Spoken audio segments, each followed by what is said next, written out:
પરમ પૂજ્ય Shri Ravishankar Maharaj charitable trust કવાસ ગામ પંચાયતના સંયુક્ત ઉપક્રમે શ્રીમતી સીડી પચ્ચીગર પબ્લિક ચેરિટેબલ ટ્રસ્ટ દ્વારા સીડી પચ્ચીગર જનરલ હોસ્પિટલ સંચાલિતના ડોક્ટરની ઉપસ્થિતિમાં હોમિયોપેથિક નિઃશુલ્ક સર્વરોગ નિદાન કેમ્પનું આયોજન કવાસ ગામ પંચાયત હોલમાં કરવામાં આવ્યું હતું, જેમાં અલગ અલગ રોગોની નિઃશુલ્ક તપાસ કરવામાં નિઃશુલ્ક દવાનો ગામજનો દ્વારા લાભ લીધો હતો.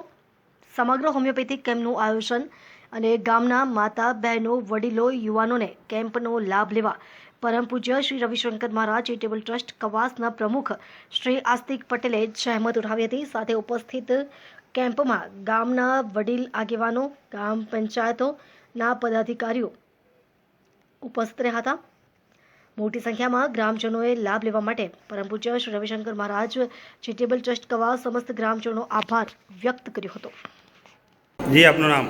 આસ્તિકભાઈ બાબુભાઈ પટેલ, પરમ પૂજ્ય શ્રી રવિશંકર મહારાજ ચેરિટેબલ ટ્રસ્ટના પ્રમુખ શ્રી કવાસ ગામ.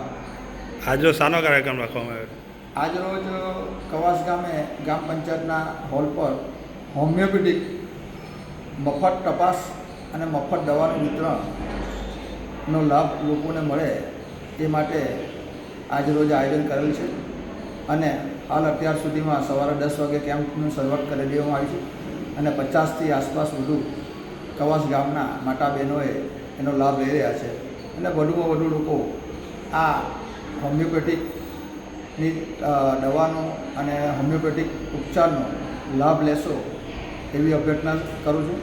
સાથે સાથે અવારનવાર કવાસ ગામે ટ્રસ્ટ દ્વારા એક જનસેવા રૂપે અમે વારંવાર મેડિકલ કેમ્પો, શિક્ષણના આના બધા કેમ્પો આયોજન કરી લોકોને લાભ થાય અને સેવા સાથે સમર્પણનો જનસેવા બની રહે એ માટે હું સતત પ્રયાસ કર્યો.